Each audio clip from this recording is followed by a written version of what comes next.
You are listening to selfdiscoverymedia.com, where illumination and inspiration is but a click away. With so many genre topics for you on everything that you need to know in life. We celebrate and share the people who have taken the journey before you and who are now here to serve you with their wisdom and their knowledge. The next show coming up is... Welcome to Self-Discovery Media. I am your host, Hyacinth Jones. I am a holistic leadership coach based here in Belgium. And it is my honor and absolute delight to have a friend and a sister and an amazing woman on the other end of this computer connection. Isha Green, Isha Kishanti Green, who is an artist now, and that's a very interesting story. And I've invited her as the first guest for this series of podcasts that I am hosting called All About the Kids.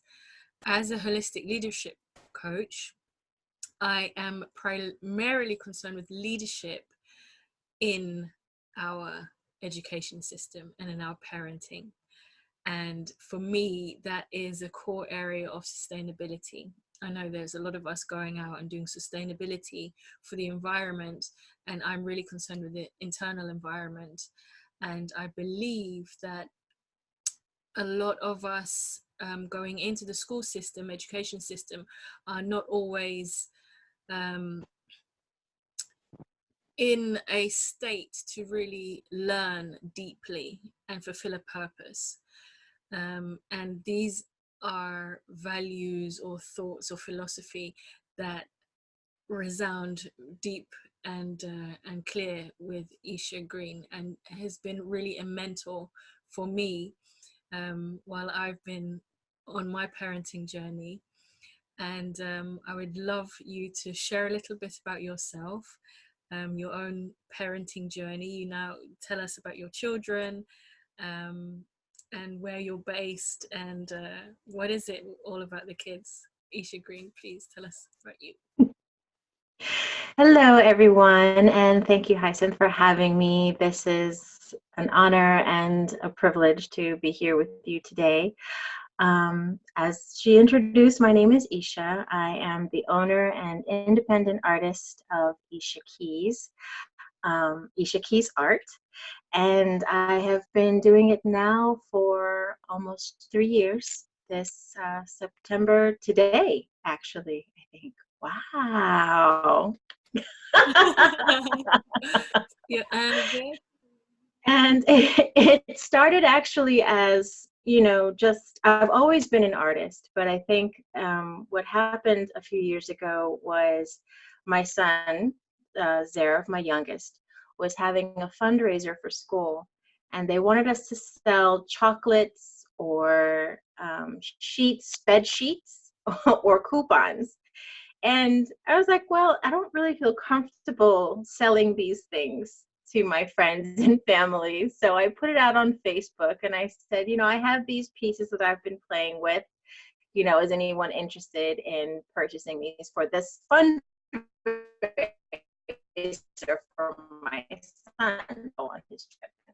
And lo and behold, 6 months later, I raised enough money to send him off on his trip, have extra spending cash, and enough money to buy him a brand new violin for that performance so he wouldn't have to use their rental.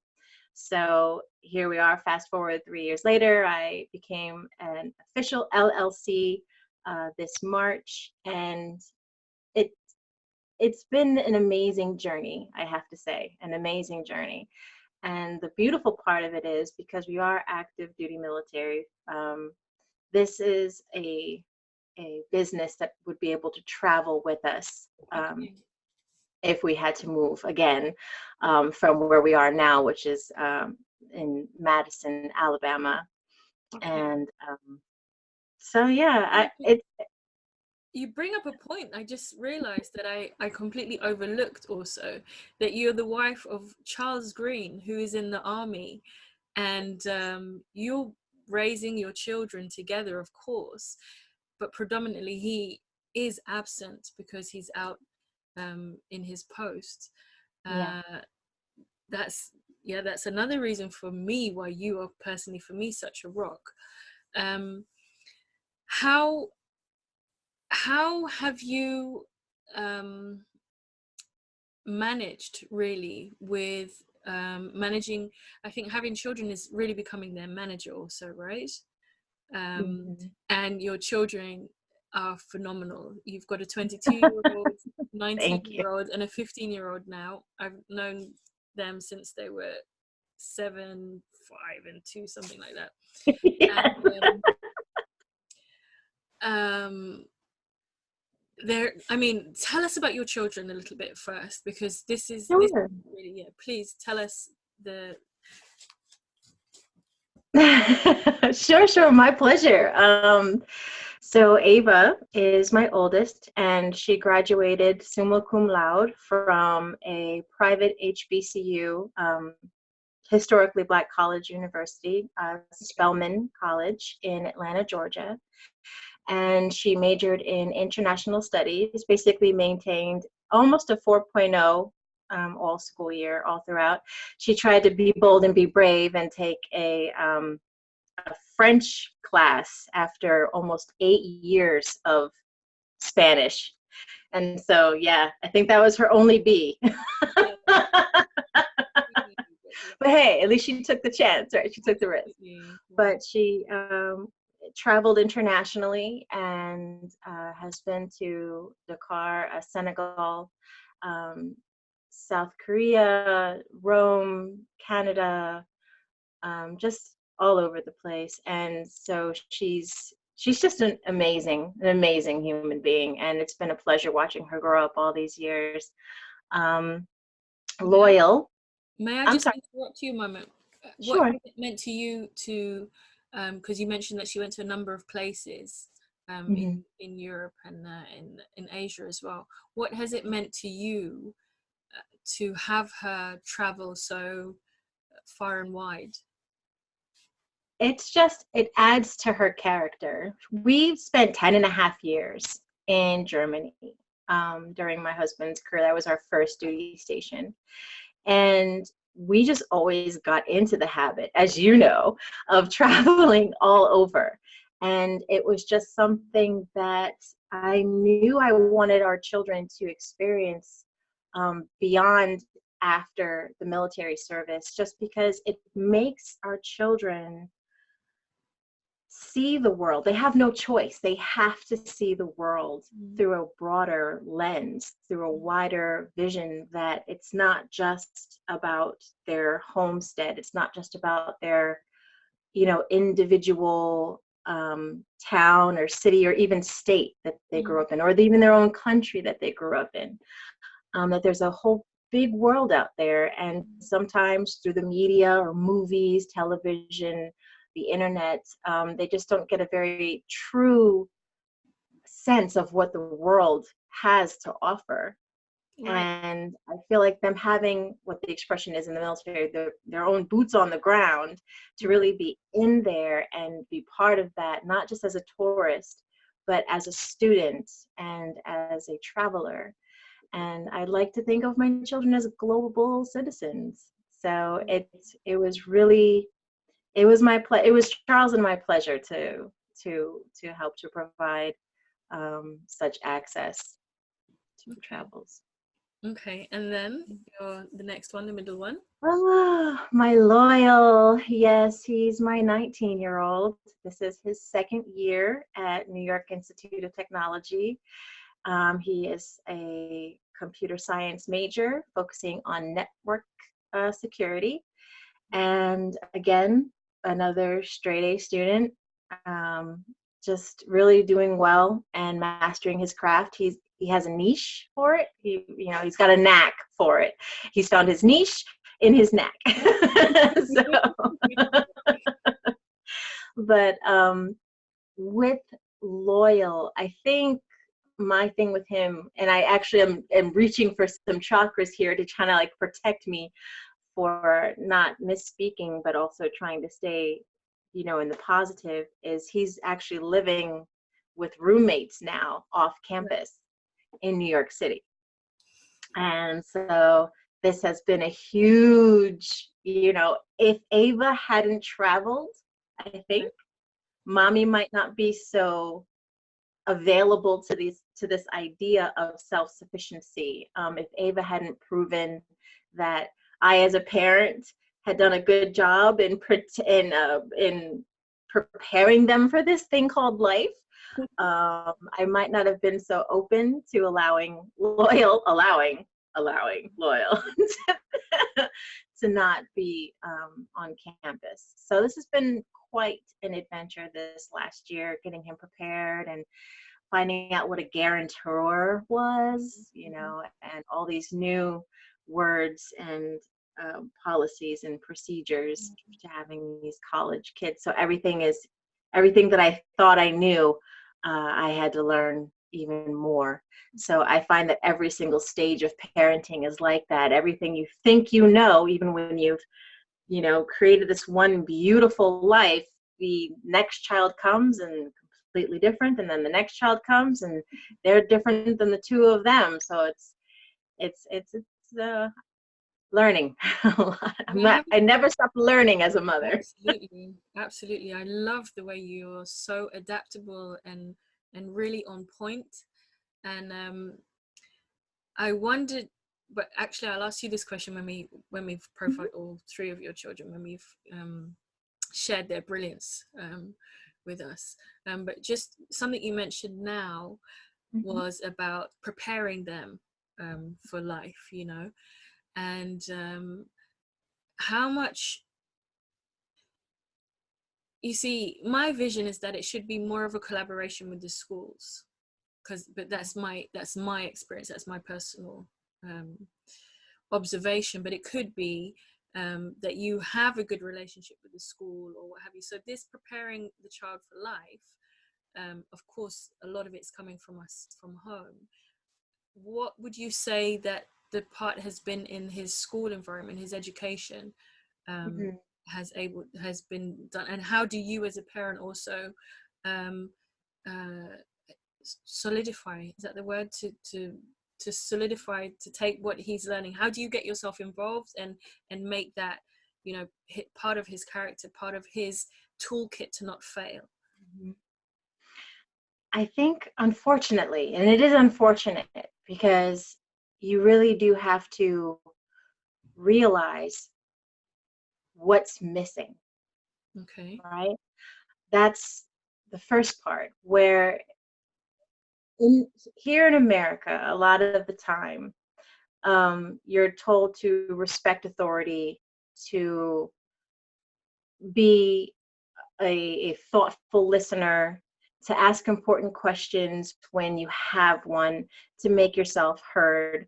But somewhere along the line, if you're not taught what questions to ask, like, are my children learning how to budget? Or is that on me?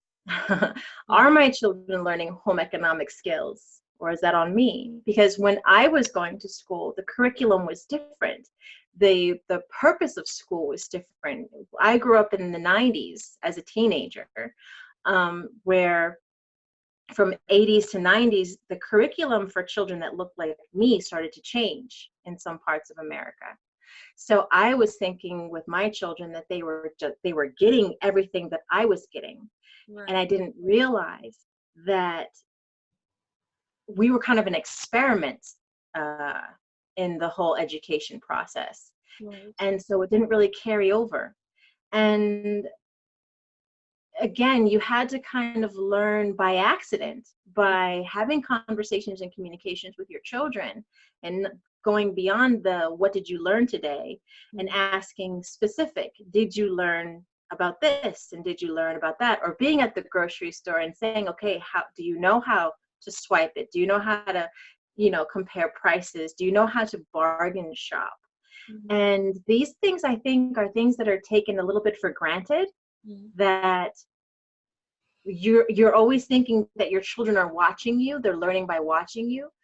But I find that they find more fun in learning your flaws and your bad habits than the wonderful things that you think you're teaching them. And you realize, no, they don't know the difference between debit and credit.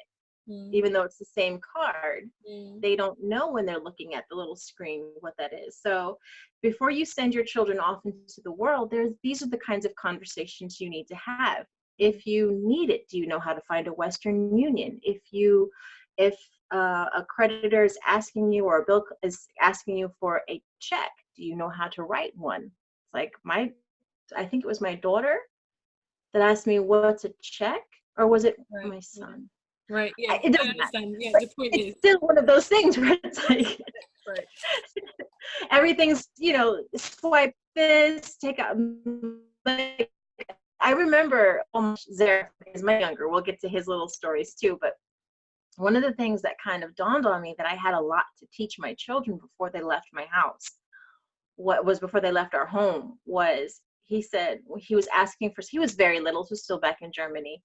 And we were a little bit tighter on funds. We were trying to prepare for Charles to come home for rest and recuperation, R&R. And, so I was saving money for a trip. And my youngest was like, well, Mommy, I want this, I want that. And I said, no, sweetheart, we can't afford that right now. And I'm a parent explainer. I don't just say no because I said no. I actually talk too much to my children.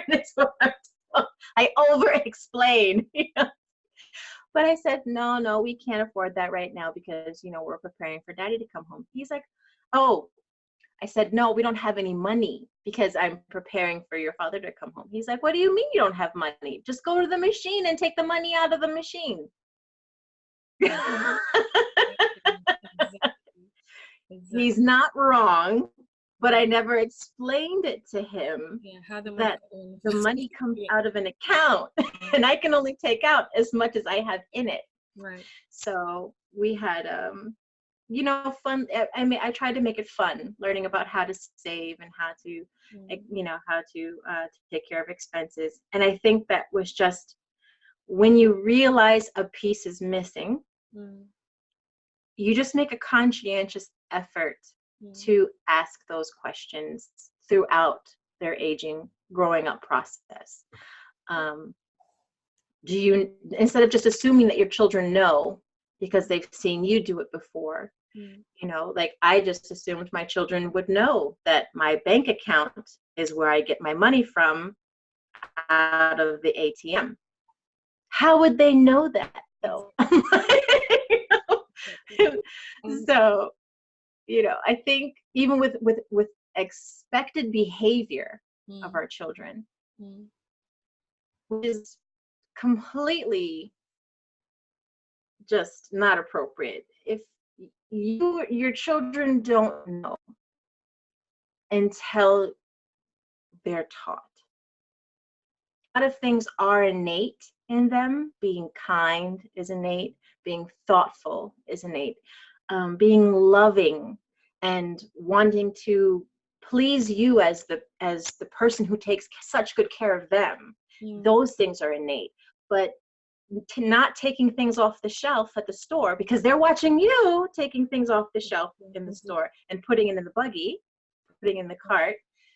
It's not innate for them to know, don't touch. Right. That has to be taught. Or help mommy, but only don't put things in the cart I don't see. don't sneak things in. No. Yeah, so. I see. This is you're now you're going into really all the fine details, all the it's like I remember talking to my husband and I was saying that it's just, and I said it just falls on me. I'm supposed to know fill her the packed lunch for school, and the teacher's name, sign all the papers, when this is happening. It's like it just falls on me, and I'm supposed to know what to do, and I'm like, wow, I'm figuring it all out. But you're right, these little people are looking towards you, and it's like, you know what to do, so you just do it, And I feel that's part of this emotional intelligence actually, is to to inform them and to guide them that it doesn't all just come out of space into your head and Right. into your muscles, but it's a work in progress, and a little bit of self-appreciation, and Yes. and and let them know. And yeah, it's fascinating to me that as an adult, it took me really having to go deep to realize children aren't born with common sense. They learn common sense. is it common? Common sense is just a term. It's a term we made up to think this is basic societal norms. These are the things you're supposed to know because we said so. And who's we, but it's growing into this thing called parenting, and like you asked before about how do you don't really know that your children are ready until they do. Right. And when they're doubting themselves, it's almost imperative for you as the parent to be supportive in trusting them that that little bit of fear is good, because you don't want to just override it, start running and then tripping really hard at 19 and 20. It's still okay because you can still recover, but Charles and I always tried to establish that no matter how high you jump, no matter how far up you want to go, there will always be a nest here for you to come back to whether it's to rest, to recover, to recuperate, to visit, just to take a break, to never feel like you have to hold yourself back because you're afraid to fail. But the part of failure that I tell my children too is you have to prepare, because failure to prepare is to prepare to fail. Right. But fail is also your first attempt in learning. So there's no problem with failing. It's just you're wasting time if you don't at least try to prepare for the unexpected. And so Ava is my forethought queen. She is the forethought queen. She will think things through almost to a fault of not acting because of all of the ways that she figured out how it's going to work out. And if she doesn't like any of those results, she'll just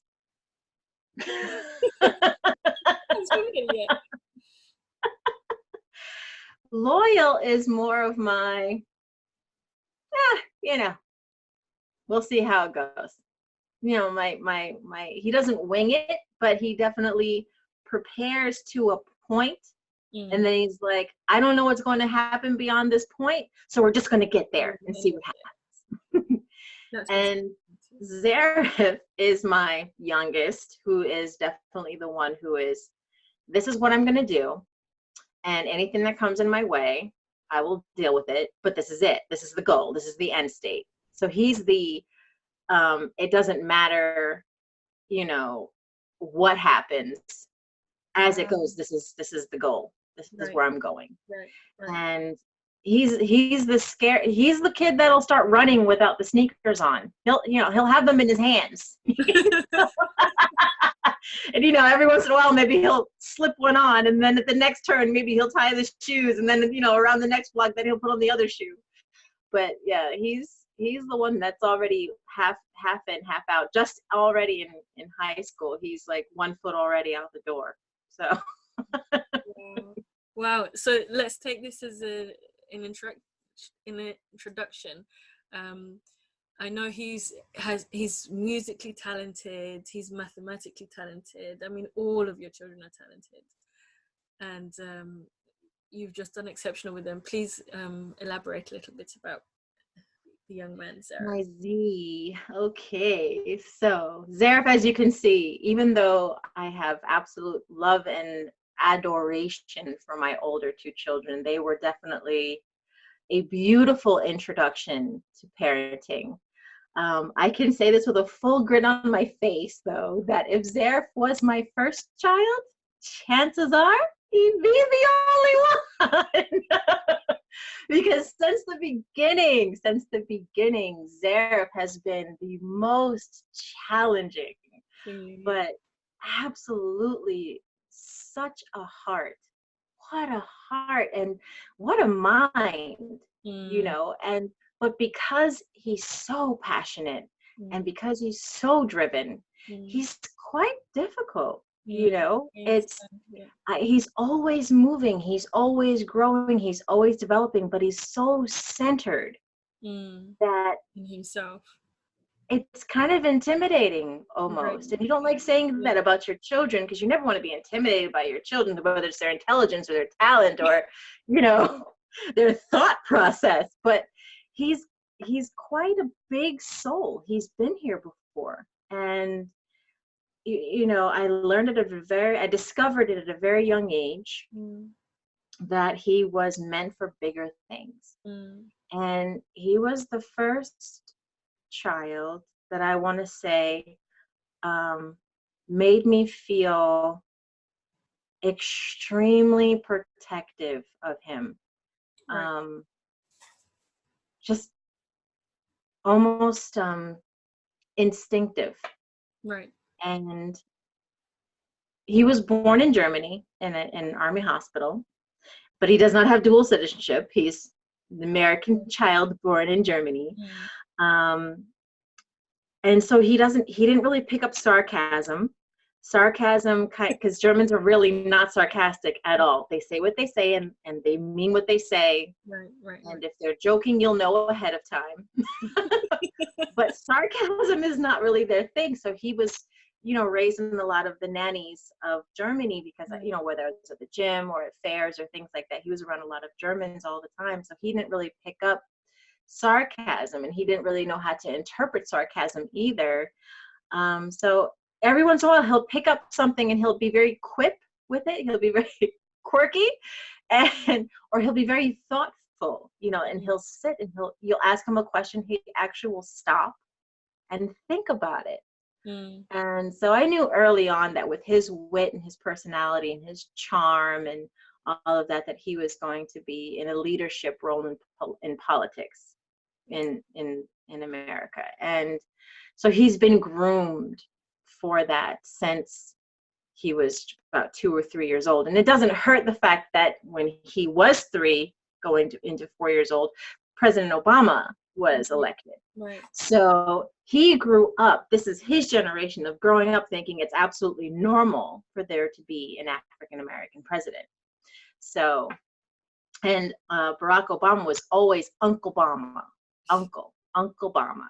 That I was like, well, not really, not your uncle, honey. That's the president of the United States.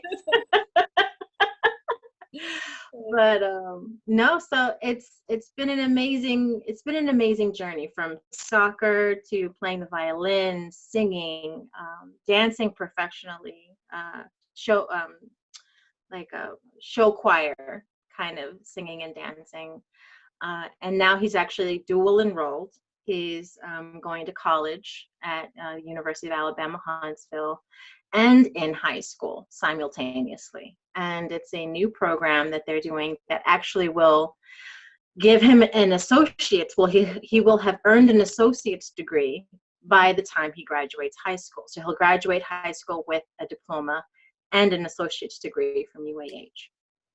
So the brilliance is definitely. These are the reasons.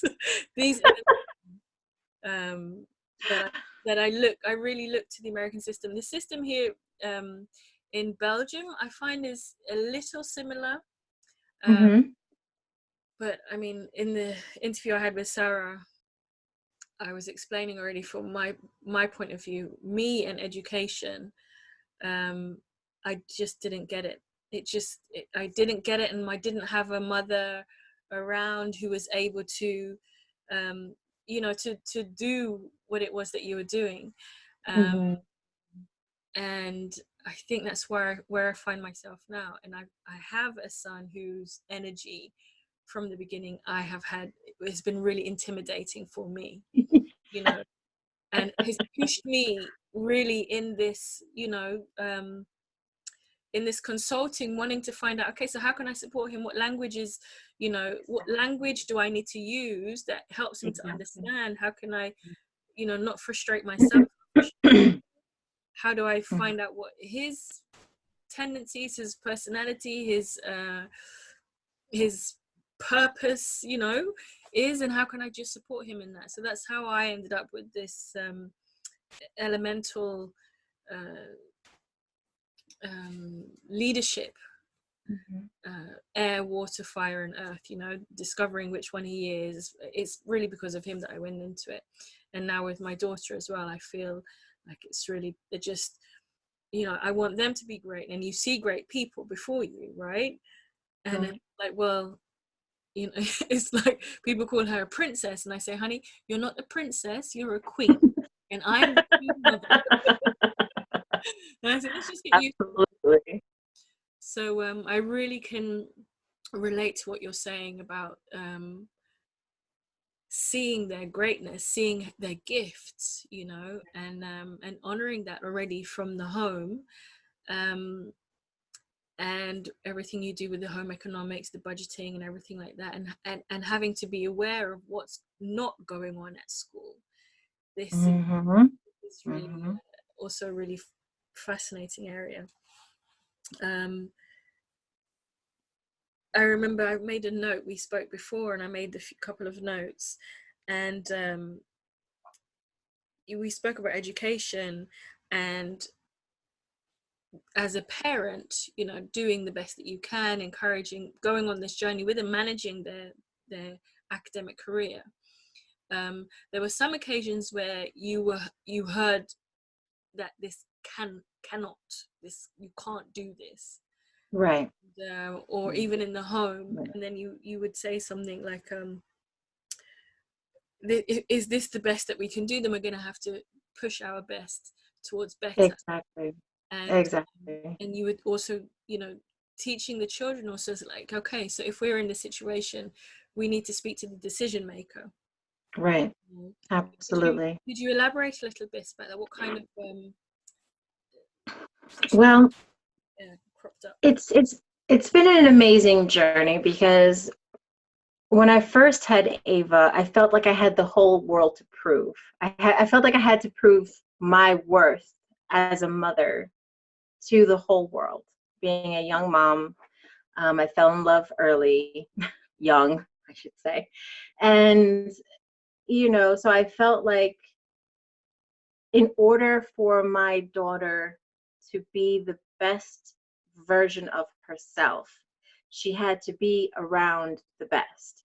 And it means she had to be in the best daycare, and she had to be, the best at, she was really a beautiful, deep spoken speaker. Like, she just had this, she didn't really have the high pitched little girl voice that we're also common, we're also used to. She had a very resounding voice, and she loved to be read to, and she loved to read. So to help with that, I prompted, words for her to learn, and books that she would choose. And when she was younger, it was easier. When the school said no, I could just take her out and take her to a different school. When she was little, it gets more complicated once they reach elementary, middle, and high school, because it's not as easy anymore now to just lift up your life and move to the better schools. Right. So that's when I had to find my voice and say, look, my daughter came from this elementary school. She had to have this many sight words. She had to, the requirement was 30 minutes of reading a night, 10 minutes of her reading, 20 minutes of me reading.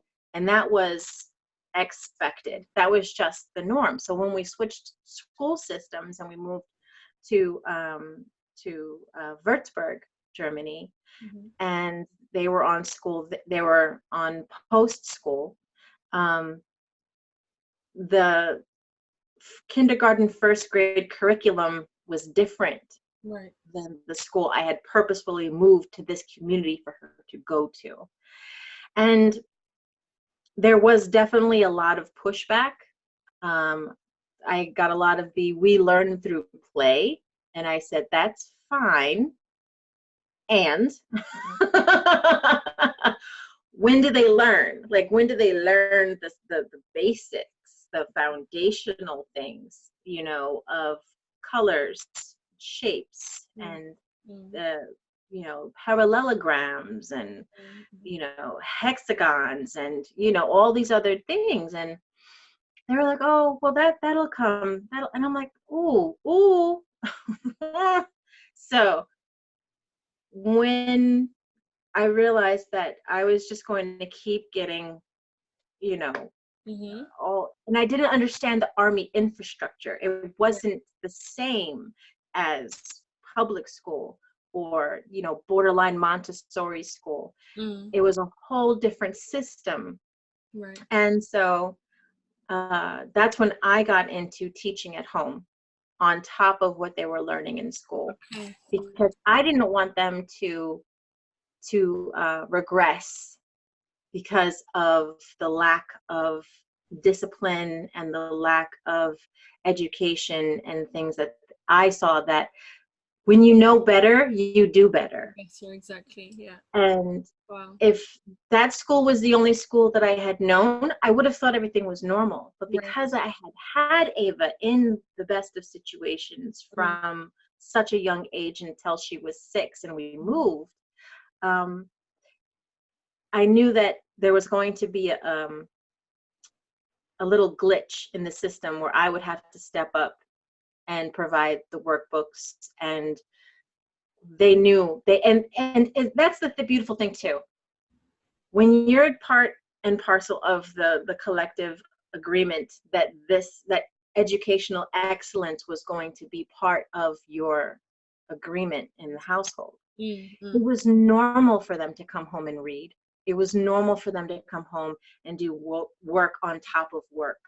And it wasn't a beating you upside the back of the head with a stick. And it wasn't that. It was just, this is what normal is. And, I get some pushback, but, when you make it fun and, okay, you don't feel like reading, well, then I'll read. And I loved to read, so I would make it fun. And then we would talk about the stories and we talk about the characters. And this is getting them ready for, the standardized tests. What happened in this situation? What do you think would happen in this situation? And it's just taking that extra step. It really, but I could do that because I was a stay-at-home mom.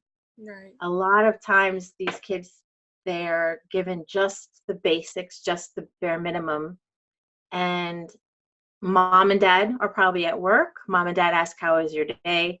Mom and dad are like, did you finish your homework? Those are like the big things, did you finish your homework? Did you have a good day? Is there anything I need to sign?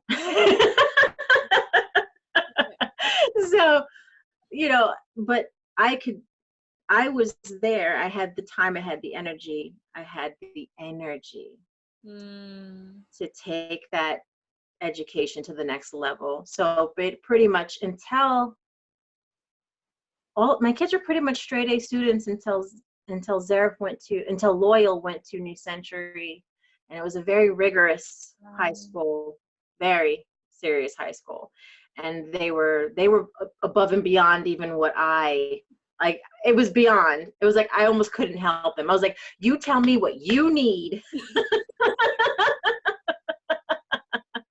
And I will help you help yourself to get you there. I said, because I am so out of my league right now. Like, you guys are going above and beyond where I'm comfortable. So I will write your teachers and say, my child is struggling. Can you please assist? And let me know how I can help. And, and that's how I would also do a lot of parent-teacher conferences. Even though my children were straight A students, I felt like they were straight A students because of all of the extra. So when I'd have the parent-teacher conferences, I would say, what do you need from me? And 9 times out of 10, they would be like, oh no, your children are fine.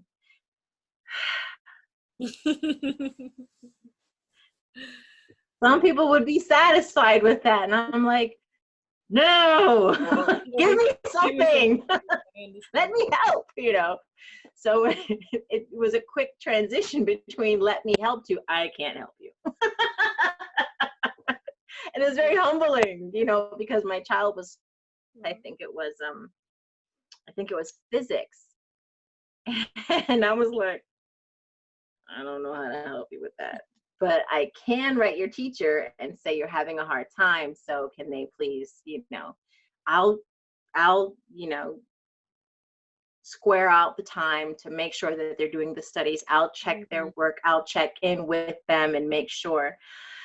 But yeah, by 17, 18, you can, it has to stop being your voice that they hear in their heads. Right. Did you do this? Did you do that? Did you check this? Did you check that?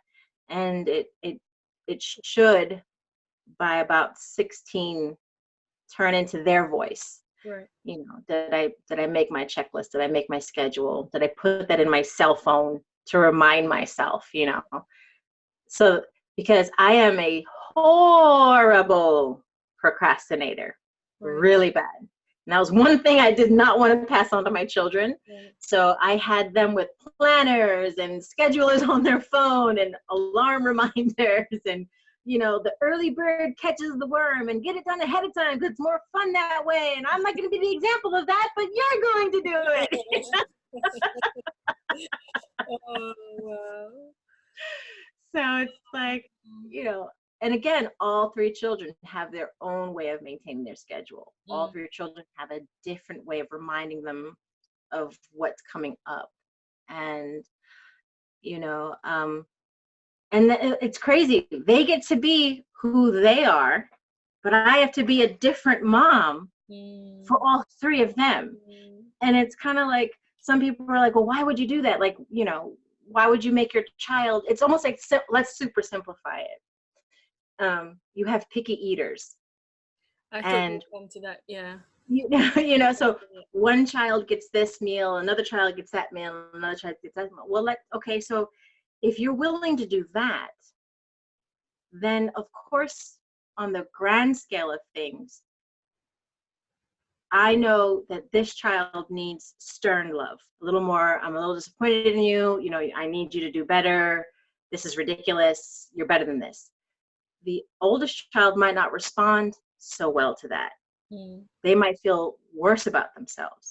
So you have to handle that child with more of a, look, I know you gave it your best, but unfortunately your best was not the best for this situation, so we're going to have to, what can we do to develop better skills to make sure this doesn't happen again?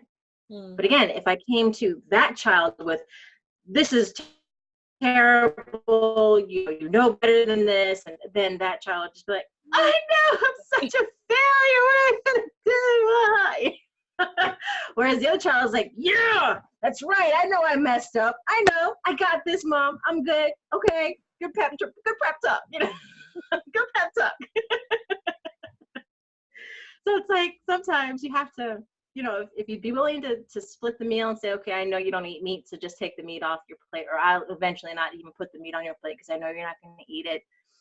You're not an eggs person, so I'm not going to put eggs on your plate because I know it's just going to end up in the trash anyway. Right. I'll give you the knife to cut off your own crust because I don't do all of that. You bring up a really, really important point, and that is our education system, our parenting also. And you gave the example of, giving each child a different meal. And certainly here in Belgium, and I know my mum has also made fun of parents who do that, like personalizing their life and parenting them according to who they are. And it's kind of mocked, But a very interesting thing is when I was doing the teacher training, they spoke to us about exactly the example that you gave there, how different types of children will react to different types of authority, and how it can internalize, how it can cause all kinds of things going on in them psychologically or whatever. And I just found that absolutely fascinating. And it made me feel like, okay, so why don't we just stop? Like, just stop with here and just pay attention here and just unravel this and look at every single child and personalize our education to them and find out what they're here for. And who are the parents actually? What do they need? Right. How are they? Because if Right. you know, they're pushing their child to school and doing well at school, it is the only thing that is important. It's like, what kind of relationship are they going to maintain with these children also, you know? And where are they in their own achievements in their own life? Can they give a little slack to these children actually, you know? And so these are all the things that came up to for me. So woven in there, I had a question for you, and it was looking at the values that you clearly have in your bringing up your children, and your husband as well. I mean, both of you have. You know, I love the thing you said also, that you both kind of, I don't know if you agreed this beforehand together, that this is going to be a place of excellence, you know. But I just love the way it just happened, you know. That is essentially, you know, what happened. We'll have to get you on another time and we'll talk about the couples, you know, like how do you, because I mean, even for me, I know me and my husband, we like excellence, but we're just slobs, you know. We're just really people who just leave things in the same place and blame. Like we're in a place now where we just realize that, you know, we're not going to have another conversation about having a divorce just to get the other one upset, you know. It's like, let's really look at what's going on here. And funny enough, at my husband's work, he works in IT, they're doing some training with him. And he came home and it was so fascinating. Somebody's written a book, and then he's like, you know, you should write a book actually. That's how this happens, you know. And I'm like, okay, well, I need a cheerleader for that. Then he's Yes. right. And once he got over the kind of like hurdle of she wants a cheerleader, does that mean she wants me to do everything? And realize, Yes. I just really literally what I said. He came out with saying, you know, that actually this consulting, this particular style, is really a way of listening and not always having the answers, and actually having a set of questions that serves as tools for the person to go inside themselves and come up with their own questions. And it was so new to him. And so from this, we've had so many really deep and productive conversations. This is just a couple of weeks actually. And we've come to the point to say that, okay, the state of our house, in every single room, there's just mess, you know, it's just piled up. We go away, we come back, and there are suitcases from, you know, even like a couple of months ago. No one's even bothered to empty them. It's like, this is the state of what's going on up here. And then I'm trying to start a business and run a household and send our children off to boarding school and to cooperate with the Flanders schools here, you know, which is I have an allergy to.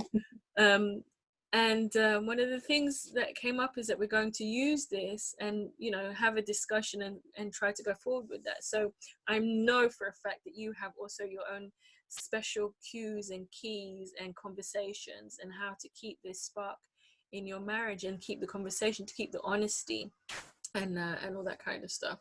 And I would definitely love to have you back to go into all of that, because just phenomenal.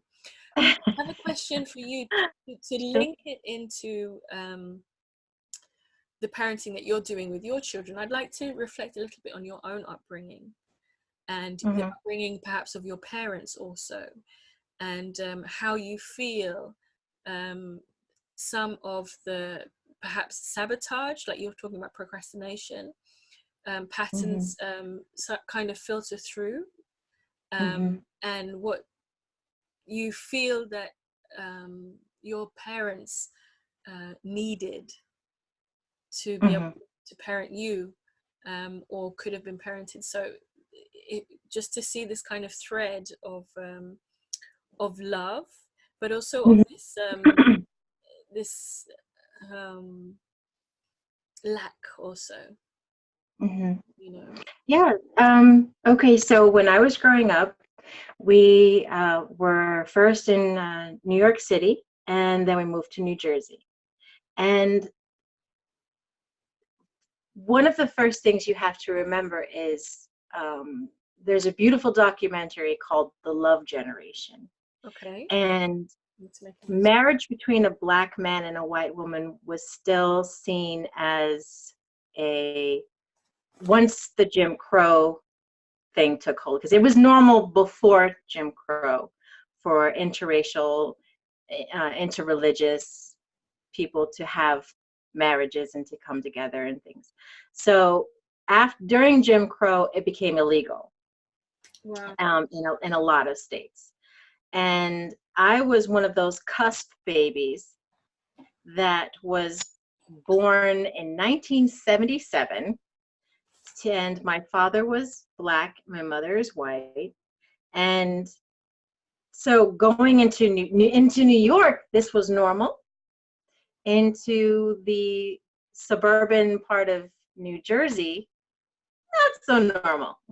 Right. So growing up as an interracial child in a neighborhood that wasn't quite as used to it as I was used to being used to, was its own challenge. Um, and I think over the years, it's what got me to be so quiet. And then I think once I got in, and once I switched high schools, I found my voice again. Right. And so the procrastination came from, I think, the wanting to say it right before saying it all, and then maybe I just won't say it at all. You know, because I'm already being judged for this, being judged for that, being judged for this. So I have to be absolutely certain about the next move I'm going to make, the next thing I'm going to say. And I'd put it off, put it off, put it off until I was 100% ready. And usually by then, the moment has passed. So I think that's where procrastination came from. Growing up in a big family, You were one of six, right? Six children. yes, in the house growing up, I was the oldest daughter there. And I took on a lot of the mothering roles, the food preparation, cleaning, just, you know, band-aids, the boo-boos, you know, stopping the crying. Because again, 80s, 90s kids were what we call latchkey kids. Okay. And it's when mom and dad were working. All right. And so no one was home when you got home from school. Latchkey. So Okay. our babysitters, for some, were television. Babysitters for others were homework and reading or books. Others were going to a friend's house and doing our homework there. So, and throughout my process, I just found different kids from different, you know, from different backgrounds that I love to hang out with. Different kids from different backgrounds. I had friends who were Filipino. I had friends that were white. I had friends that were black. I had friends that were whose parents were from Colombia, and then I had friends whose parents were from Puerto Rico. So it was like I had all of these different backgrounds, and because we didn't really have a very traditional home, I was able to pick and choose what I wanted. And then when I realized after having Ava that, and my mom, God bless her, she shared this with me. She said her parenting style was very controlling. If she could control it, then everything was okay. And so I realized that I didn't really want that parenting style. I knew it was a parenting style that I had known growing up. You know, that's why up until a point, very good grades. Up until a point, very good girl. Up until a point, very obedient. Up until a point. And then I'd spin off and do my own teenage thing later on just to act out and do teenage things. But just this very controlled, quiet box that once I discovered there is no box, I wanted to pass that on to my children before they rebelled. Because, Sure. you know, I had to break out of the box Right. before I could realize there was no box. I was the box. I created this little vision of myself that didn't need to be, you know. And so one of the conditionings growing up that I realized, I think it was my daughter was about 5 or 6, or I was pregnant with Zareth, and Ava needed my help with homework, and it was so hot, and Charles was in Iraq, and this was the year 2013 when it was not 2013. I apologize. 2003. Right. So hot in Europe, all across Europe. It was in the triple digits. I'm sitting out there pregnant with Zareth, and Ava needs my help. And I was like, I just started crying. I was like, I can't help you. I'm too tired. I'm too hot. And all of a sudden, she became the consoler, right? And I was like, okay, wait. This is wrong. Time out. I'm gonna be okay. You know, I love that you're loving on me, but you know, let's appreciate the roles, you know. And so I had to really learn that it happens so quickly, where the children start to parent the parents in some situations. Because with Charles gone, she might have felt the need to take care of me. Of course. And once Loyal reached a certain age, he would want to take care of me. And Zareth at a certain age would want to start taking care of me when their father's not around. And we had to, I had to learn how to not fall into that role of letting them in a victim kind of way. Exactly, in an unhealthy way. Exactly. Because again, that's the difference for me. I'm definitely single parenting. I single parented a lot, but I would not call myself a single parent because I was not alone. Right. And in the military community, help is just around the corner, sometimes literally.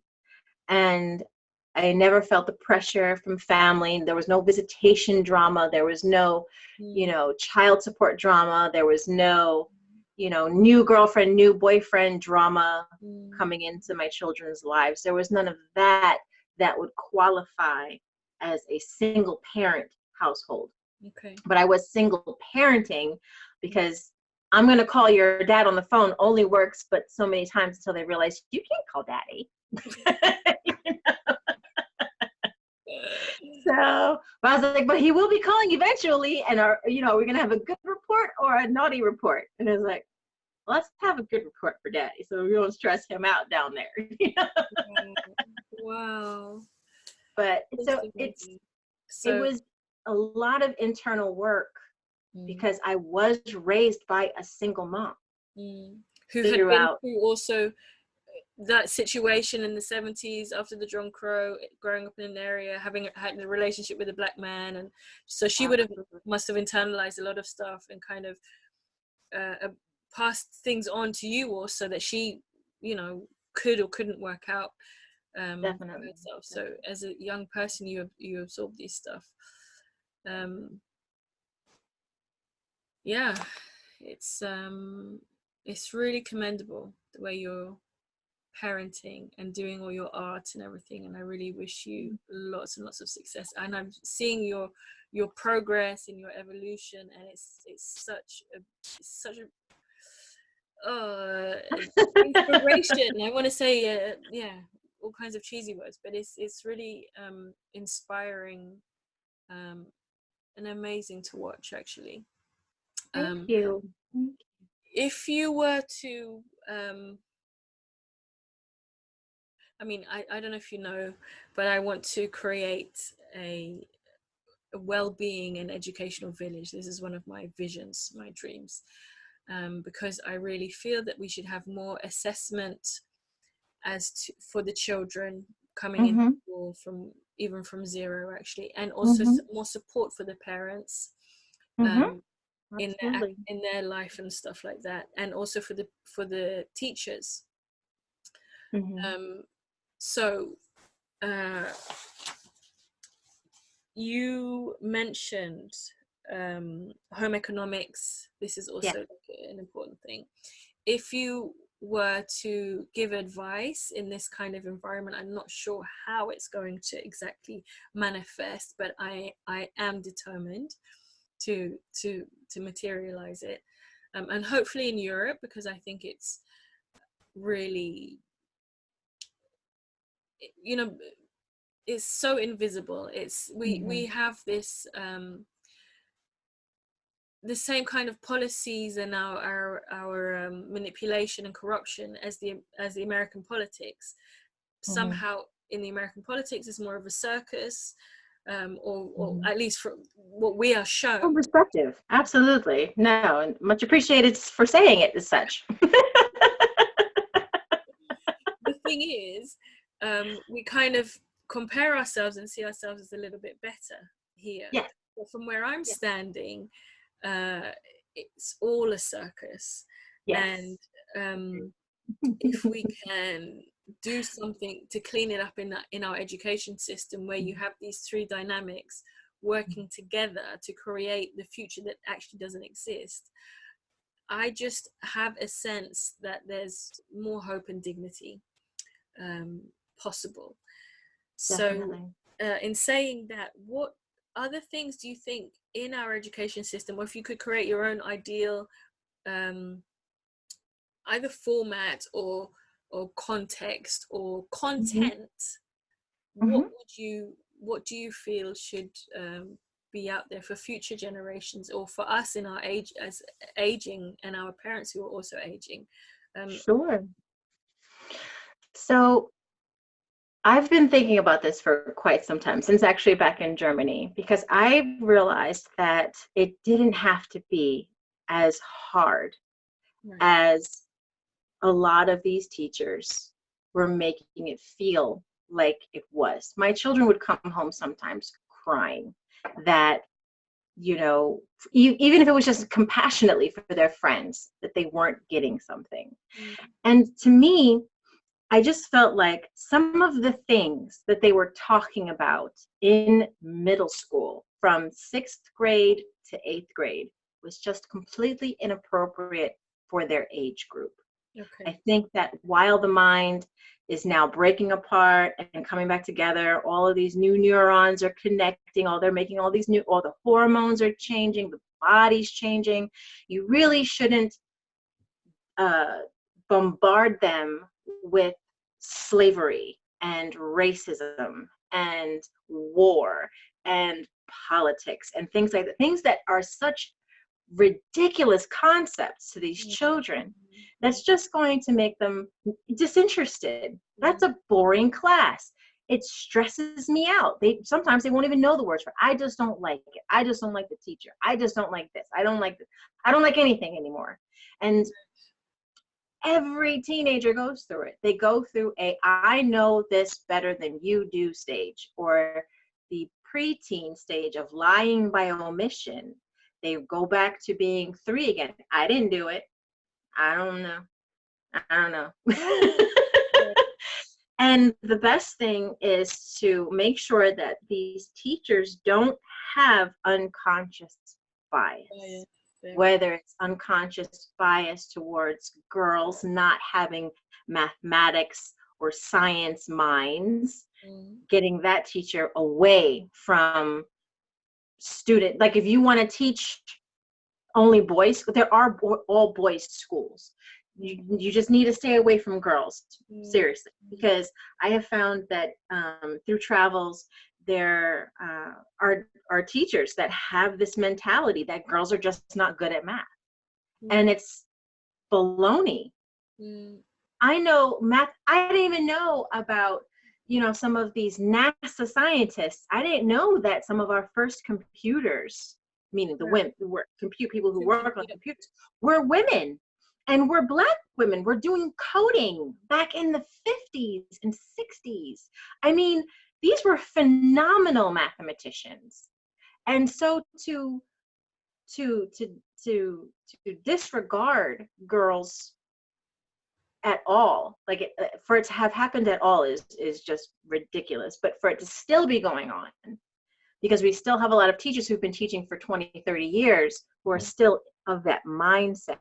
So I think a good psychological analysis of who's teaching our children, including color bias, including race bias, including religious biases. These things get passed down to children. They don't know why they don't like you, but they know that there's something not safe about you, and that will hurt the learning environment. That's for school. At home, I would love it if parents were given the opportunity to speak on what their greatest wish is for their child every year, every school year, to just start the school year with, how can we help make your dream for your child come true? Not what do you think is great about your child and what are his pros and his cons and his pluses and his minuses, but what do you feel as a parent would help you to help your child to accomplish this? What is your this? What is your end state for your child? What can we do for your child to be successful in your eyes? I love it, you know? And then go from there, build on that. Okay, well, what kind of a child, what kind of learning style? When you're teaching him or her, is it kinetic? Do they love to touch? Do they love to hear? Are they better with audible? Are they better with visual? Are they better doers? They like working with their hands in order to get something done. What is their learning style? Do you understand what their learning style is? I think learning their love language early, learning their learning style early, teaching these children what these things are, and then providing that environment for them so that if a child is really good at learning by listening, having him sit or her sit for 20 minutes writing is not going to get it in their head. They want to hear the teacher or listen to a lesson, and then maybe they'll work it through better, writing it down as they're listening to it and writing it down. The concept, so one of the first things was learning style. Next thing, biases. Other thing, parenting, goals. And, and again, making sure that we're not teaching children the big things before their brains can even understand. Right. I didn't understand politics until I went to college. Even though I was a voter since I was 18, I didn't understand politics until I went into college, back to college in my late 20s, early 30s. Right. And then it all clicked. It was like, oh my gosh, that's what a liberal is? That's what a conservative is? Because mind you, when you're young and you hear your parents talking, it depends on how they view politics. It's how they view politicians. And so all of the stuff that you learn in school is like, copy. Okay, yes, I'm a parrot. Yeah, okay, so that's a Republican. That's a Democrat. That's a donkey. That's an elephant. That's socialism. That's Marxism. And you're just learning these things to regurgitate, right? You're learning it to repeat it. There's no critical thinking taking place, right? Yeah. Right.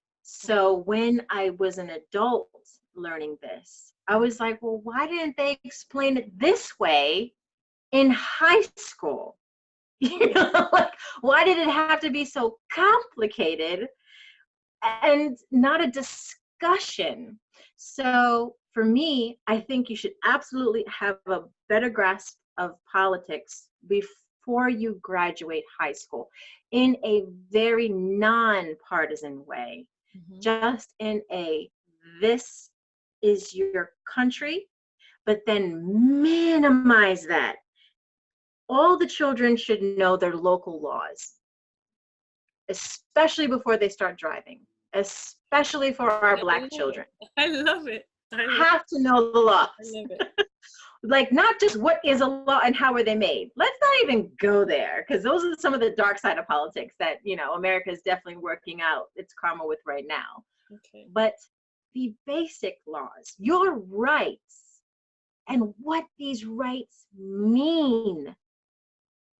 Like, you have the right to speak up for yourself, but what does that mean? You know, you have the right to not self-incriminate, but how does that look in real life? How does that look when you get pulled over by a police officer? These are basic skills that our 15, 16, 17, and 18-year-olds do not learn, because they're learning through fear, or they're learning through bad experiences, or they're learning through the experiences of others. And I think if we learn this in a more healthy way and a more constructive way, then we would be able to help children transition to their adulthood in a much healthier way. Okay. I absolutely feel like a child should know how to cook an egg. Right. This is your home ec stuff. I think coming up with a budget, knowing not just what money is, because that's learned in elementary school. Remember when you cut out the quarters and you cut out the nickels and the dimes and the dollars and things, but beyond that, you know, what it means when you have a credit card, what it means when you have a bill, what it means when you have a debt versus savings, and just kind of how to do your basic budgeting in high school. These are things you should be learning in high school. Again, that money doesn't grow on trees. Having the fun of where that saying even comes from, and why would anyone ever think that saying that too young? A child, of course, money doesn't grow on trees. What are you talking about? But at the right age, you know, it can be And beautiful. I can help you out a little bit, because the last time we spoke, I wrote all these things down. So you're elaborating, you talking about home economics, the finance, the budgeting, and I also wrote down here that you mentioned also spirituality, debating, the ability to debate, like you're talking about to stand up for yourself, to clean up after yourself, to serve and be served. I find that very very insightful also, and it's also teaches you about etiquette also. Absolutely. How to be served also, how to be gracious, how to be humble, and how to lose with grace. And that was in sportsmanship in particular. But even beyond sportsmanship, because a lot of kids these days, the coders, the math minds, they don't want to do sports, some of them. Indeed. So, but they still need to learn how to get a bad grade. They still need to learn how to get cut off in traffic and not fall into a rage. Indeed. You know, how to lose with grace is a life skill that I think, unless you play sports, and heaven forbid, your coach is a little bit of a jerk himself and doesn't lose with grace either, thus passing down their naughtiness and their verbiages that you really would rather them not pass on to your children. You know, learning how to lose with grace, I think, is important. Absolutely. Well, and the children go to lunch every day, and I think it's in Japan. There's a school in Japan where the children helped to prepare and serve the food. And I love that idea. I love that idea that children are learning how, you know, you rotate them out. It can be a certain age group. Everyone can become food certified. You know, the temperatures and the serving sizes and nutritional value. This is a rotating class. It doesn't have to be done every single day for 9 weeks. It can rotate out just to give the children a feel, how to work in a commercial kitchen, building trade skills, you know? I'm completely with you there. I'm completely with you there. I would love that, you know, and cleaning up after one another, you know, having pride in your working space, you know, I Yeah. think that's important. Amazing. So these are definitely going to go into my tips, or even work them into my book, my educational book, Beautiful. because I think that they're really on point. And so, uh, wrapping up now, is there anything that you would like to say to the audience to leave your last thoughts about It's All About the Kids? Oh, last thoughts. Whether, you know what? No. Depending upon the size, we'll pretend this is a huge audience. Yes, we're envisioning millions of adults right now, Okay. right? Who Okay. are just eagerly sitting here at the screen going, please just give me one coin. After an hour and 20 minutes of listening, I just need one little coin I can take home and put it in my pocket and bring that home with me and start working on today in my household. All right. Your children learn how to apologize and forgive through you. And they will only learn that if you give that to them. I think one of our greatest failures as adults is sometimes allowing our children to put us on this high pedestal where we're above reproach, where we're above failure, where we are above them in that sense of we can do no wrong. And I think that's where a lot of the acting out in the teenage years might come from, is from realizing on your own through watching mom or dad make a mistake that, oh my God, so what else are they wrong about? What else have they made a mistake on? And then they just rehatch and untwine all this work that you've done with them over the years. So what I taught my children at a very young age is mommy is not perfect. Right. Please don't put me up on that high pedestal because I don't want to fall out of your grace someday. You know, we can work anything through if we're honest with each other, if we talk to each other. If you come to me when you've made a mistake, it'll go down a lot easier than if I find out about it later. Right. Just come and let's just coexist with each other. And when I make a mistake, I will apologize to you and I'll mean it from the bottom of my heart. And I am hoping and appreciative that that is reciprocated. Right. So the biggest thing I have to say to a lot of my fellow parents out there is, if you find your child doesn't apologize sincerely, there's a very good chance that that child has never received a sincere apology. Right. It is okay to apologize. I promise you, I have 3 amazing human beings from 15 who still knows how to apologize and will actually pull back and say, actually, I'm not really sorry about that. I'm sorry I hurt your feelings, but I'm not sorry about what just happened, because it's going to happen again.